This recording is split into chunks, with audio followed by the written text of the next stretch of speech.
గతంలో ఆంధ్రప్రదేశ్లో ఇలాంటి ఘటనలు ఎప్పుడూ జరగలేదు. ఎప్పుడో అంటే ఓ 15 ఏళ్ల క్రితం 20 ఏళ్ల క్రితం ఘర్షణ వాతావరణాలు నెలకొనేది, ఇండ్లు తగలబెట్టుకున్నారు, బాంబులు విసురుకునేవారు.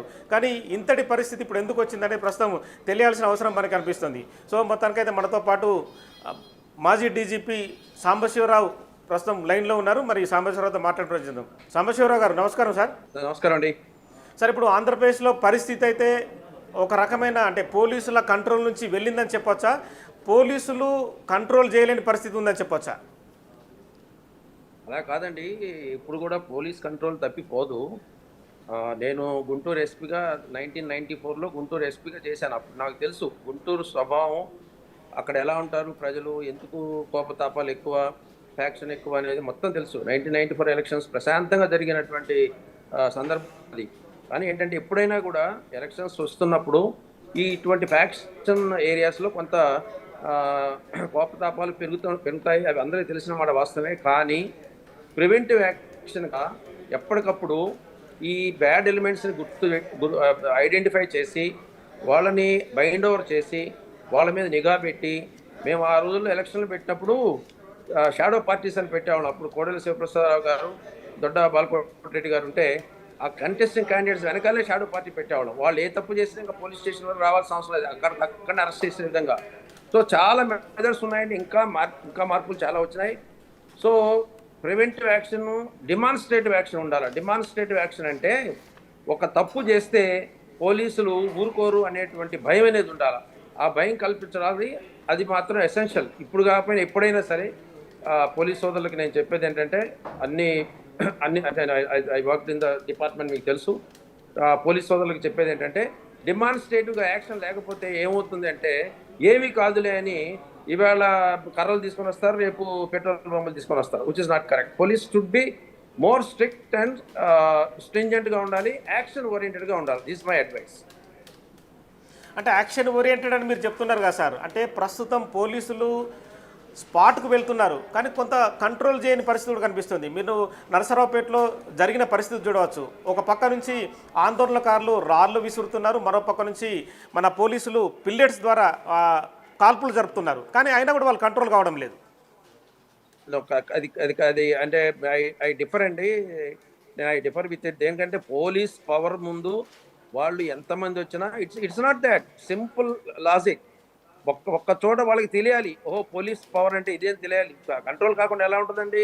It's the question of some more forces are needed. కొంత ఎక్స్ట్రా ఫోర్సెస్ కావాల్సి వస్తుంది. కొంచెం ఒక డిటర్మిన్గా ఒక నిర్ణయం తీసుకోవాలి. వాళ్ళు ఇప్పుడు పబ్లిక్ ప్రాపర్టీ డ్యామేజ్ అవుతున్నప్పుడు కాల్పులు జరపచ్చు, తప్పే లేదు. సో అది I don't think that was the case. Preventive action ఎక్కడో కొంత లోపం జరిగినట్టుగా నాకు అనిపిస్తుంది. ముందే ఎలక్షన్కి ముందే ఎవరిని వాళ్ళ లిమిట్స్లో ఉంచేటట్టుగా చాలా మెథడ్స్ ఉన్నాయి. 6 months ముందు నుంచి నేను ప్రయత్నం చేశాను. ఎలక్షన్ కంప్లీట్ పీస్ఫుల్ అయింది అప్పుడు నరసరావుపేటలో కానీ మద్దలు కానీ ఎక్కడైనా. భయం అనేది లేదండి. ఐఎమ్ సారీ టు సే, భయం అనేది లేదు. భయం లేనప్పుడు ఎవరైనా రోడ్డు మీదకి వస్తాడు, ఏదైనా చేస్తాడు. అది ప్రాబ్లం. అంటే మామూలుగా ప్రజల మూడ్ ఎలా ఉంటుంది సార్? నరసరావుపేట కానీ, మాచర్ల కానీ, గురజాల కానీ ప్రజల మూడ్ ఎలా ఉంటుంది? మామూలుగా మీరు అక్కడ ఇంతకుముందు పనిచేశారని చెప్పారు. ప్రజలతో మాట్లాడుతున్నప్పుడు వైషమ్యాలు పెంచే విధంగా వాళ్ళ మూడ్ ఉంటుందా, లేకుంటే ఒక మంచి వాతావరణము కల్పించుకోవాలనే మూడ్ ఉంటుందా? అస్సలు ఉన్నదండి. రొంపిచెర్ల, పిడుగురాళ్ళ, నరసరావుపేట, మాచర్ల ఇవన్నీ కూడా ఏంటంటే faction ridden villages. Even now అప్పుడు అలానే ఉండి ఇప్పుడు కూడా ఉన్నాయి. ఓన్లీ సొల్యూషన్ ఈస్ ఎలక్షన్కి ముందు మీరు బైండ్ ఓవర్ చేయటమే కాకుండా తప్పు చేస్తే ఊరుకోరు అనేటటువంటి ఉండాలి. ఒక్కళ్ళు కదలలేదు ఆ రోజున ఎలక్షన్స్లో, ఒక్కళ్ళు కదలలేదు. ప్రాబ్లం ఏంటంటే ఇక్కడ ఏమీ జరగదు, పీస్ఫుల్గా ఉంటుంది అని పోతే మాత్రం గ్యారెంటీకి ఇలాంటివి జరుగుతాయి. You need to be more proactive in your approach. ఎందుకంటే అది ఇప్పుడు కాదు, ఎప్పటి నుంచి కూడా ఫ్యాక్షన్ రిడను అది పెంచి పోషించారు. మన ఓన్ సెల్ఫ్ ఇంట్రెస్ట్ అనుకోండి, నాయకుల సెల్ఫ్ ఇంట్రెస్ట్ అనుకోండి, పెంచి పోషించారు. అల్టిమేట్గా నష్టపోయేది ప్రజలే. అది ఇప్పుడు కాబట్టి వేరే తర్వాతనే తెలుస్తుంది. కానీ ఆ ఫ్యాక్షన్లోకి పోకుండా వాళ్ళని కట్టుదిట్టం చేయాల్సినటువంటి బాధ్యత మాత్రం, నేను కష్టమైనా ఈ మాట మనసులో మాట చెప్తున్నాను, పోలీసులదే. వాళ్ళని కంట్రోల్ చేయవలసిన బాధ్యత పోలీసులదే. That's it. సో ఇప్పుడు ఇంటెలిజెన్స్ రిపోర్ట్ అనేది ప్రతి ఎన్నికలకు కావచ్చు ఎవ్రీడే వస్తూనే ఉంటుంది. ఇంటెలిజెన్స్ రిపోర్ట్లో నాయకులు ఏం చేస్తున్నారు, ప్రజలు ఏం చేస్తున్నారు, ఇక్కడ భద్రతా వైఫల్యం జరుగుతూ ఉంటుందని చెప్పి ప్రతిరోజు వస్తుంటుంది. ఇంటెలిజెన్స్ రిపోర్ట్ని ప్రస్తుతం ఉన్న పోలీసులు ఫాలో చేయలేరని చెప్పి మనం భావించవచ్చా? సో అలా కాదు. మనము ఈ ఇంటెలిజెన్స్ రిపోర్ట్ ఎవరిని ఒక డిపార్ట్మెంట్ బ్లేమ్ అని కాదు. అసలు ఇంటెలిజెన్స్ రిపోర్ట్‌లో వీళ్ళు ఘర్షణలు జరుగుతాయని చెప్పని వాళ్ళు ప్రిడిక్ట్ చేయగలిగి, అంటే మీరు చెప్పినట్టు గ్రామాల్లో మన మన వాళ్ళు తిరిగితే తెలుస్తుంది. ఆ మూడ్ ఎలా ఉందని తెలుస్తుంది. So it's a collective issue. ఒక ఇంటెలిజెన్స్ అని, ఒక పోలీస్ అని నేను చెప్పను గానీ, కలెక్టివ్ ఇష్యూ. అందరూ కలిసి చేస్తేనే అవుతుంది ఈ పని. సో ముందు గొడవలు జరుగుతాయి. అందులో పోస్ట్ పోల్ ఇప్పుడు చాలా కీన్‌గా జరిగినటువంటి ఎలక్షన్స్ కాబట్టి అందరికీ తెలుసండి. ప్రతి ఒక్కరికి తెలుసు ఏమని, ఈ ఈ విధమైనటువంటి వాతావరణం, ఘర్షణ వాతావరణం రావచ్చు అని. ఇంటెలిజెన్స్ రిపోర్ట్ అవసరం లేదు దానికోసం. It's a question of local police taking strong and strict action against the erring persons. That's all. నేరస్తులు లేకపోతే ఇటువంటి వాటిలో పాల్గొనే వాడిని గట్టిగా ఒక్క యాక్షన్ తీసుకోమని చెప్పడం. డెమాన్స్ట్రేటివ్గా ఒక్క చోట లాఠీ చార్జు లేకపోతే ఇంకోటి చేస్తే, ఇటువంటిది మళ్ళీ చేస్తే మనకి కాలు చేయి దెబ్బతింటాయనే భయం ఉంటేనే things will be under control. లేదు అంటే విచ్చలవిడితనం అవుతుంది.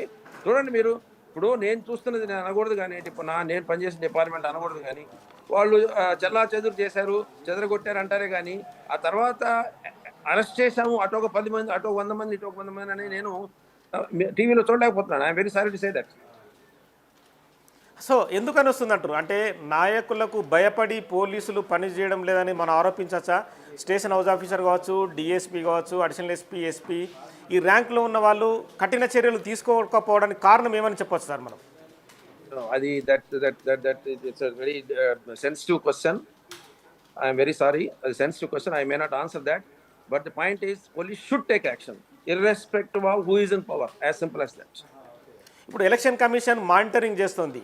మామూలుగా అయితే ఎలక్షన్ కమిషన్లో ఉన్న ఎవరైతే ఆ ఆఫీసర్ ఉండో ఆ ఆఫీసరే పూర్తిగా మానిటర్ చేస్తాడు. మరి ఎలక్షన్ కమిషన్ కూడా రోజులు గడుస్తున్న కొద్దీ ఇంకా వైషమ్యాలు పెరుగుతూనే ఉన్నాయి కానీ కంట్రోల్ కావడం లేదు. ఎలక్షన్ కమిషన్ పాత్ర ఎంతవరకు పోషించవచ్చు అంటారు ఈ వ్యవహారంలో?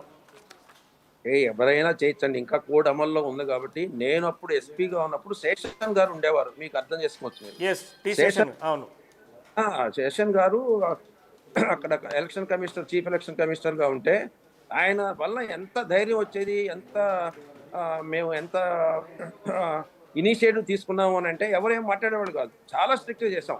ఎంత స్ట్రిక్ట్గా చేసామంటే కనీసం కర్రకి జెండా గడ్డి తీసుకుపోయినా కానీ కర్రని డెడ్లీ వెపన్ కింద వాడుతున్నారు, మీరు తీసేయమని అంటే, అప్పట్లో మహమ్మద్ జానీ గారు ఉండేవారు ఓల్డ్ సిటీలో. అన్నారు, ఎలా అండి ఎలా తీసుకోమంటారు జెండా అంటే, భుజం మీద కప్పుకొని తీసుకోండి అంతేగాని కర్ర కట్టడానికి లేదని. అంత అంటే తెలియాలండి. పోలీస్ అంటే ఊరుకోరు, తప్పు చేస్తే ఊరుకోరు అనేటువంటి భయం ఉంటేనే సొసైటీలో ఇటువంటి ఫ్యాక్షన్ ఏరియాస్ కంట్రోల్ అవుతాయి. కదా మనం శాంతియుతంగా చేస్తాము, పరిష్కరిద్దాం చర్చలు అంటే నడిచే పని కాదు. ఓకే. అంటే ఇప్పుడు ఈ వ్యవహారంలో మీరు మాజీ డీజీపీగా, అంటే ఆంధ్రప్రదేశ్ భవితవ్యం కావచ్చు, ఆంధ్రప్రదేశ్ ప్రజల శ్రేయస్సు దృష్ట్యా ఎటువంటి సలహాలు ఇవ్వగలుగుతారు సార్? అటు పోలీసులకు కానీ ఇటు ప్రజలకు కానీ కంట్రోల్ కావడం కోసం ఏం చెప్పగలుగుతారు? ఇప్పుడు ప్రజలకి మీరు ఇవ్వచ్చు, నేను ఇవ్వచ్చు.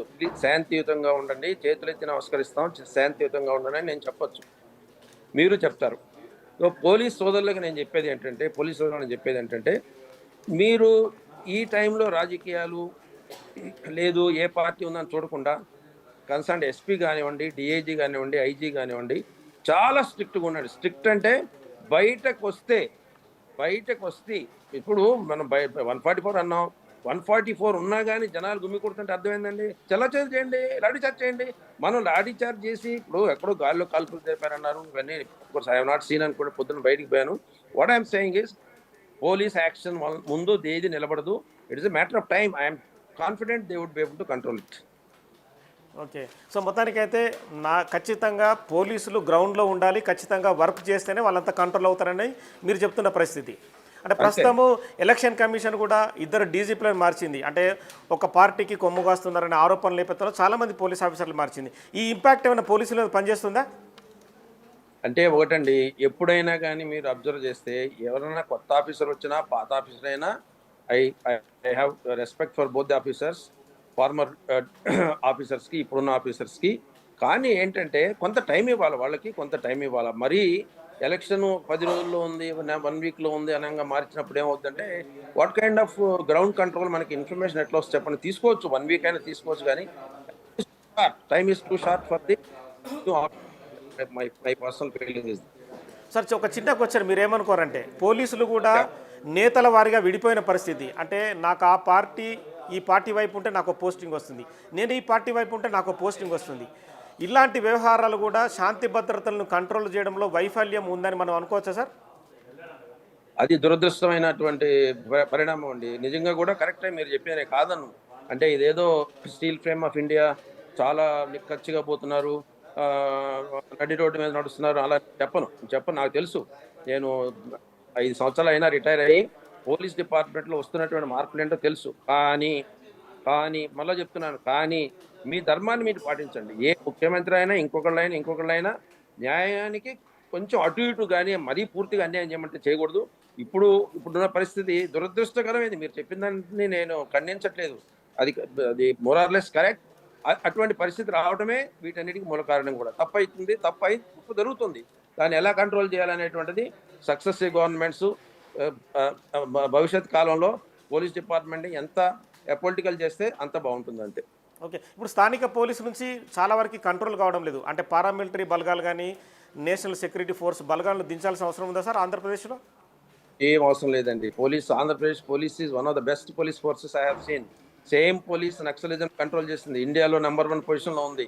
మేము పనిచేసినప్పుడు కూడా అలా త్యాగం చేశారు, కష్టపడ్డారు.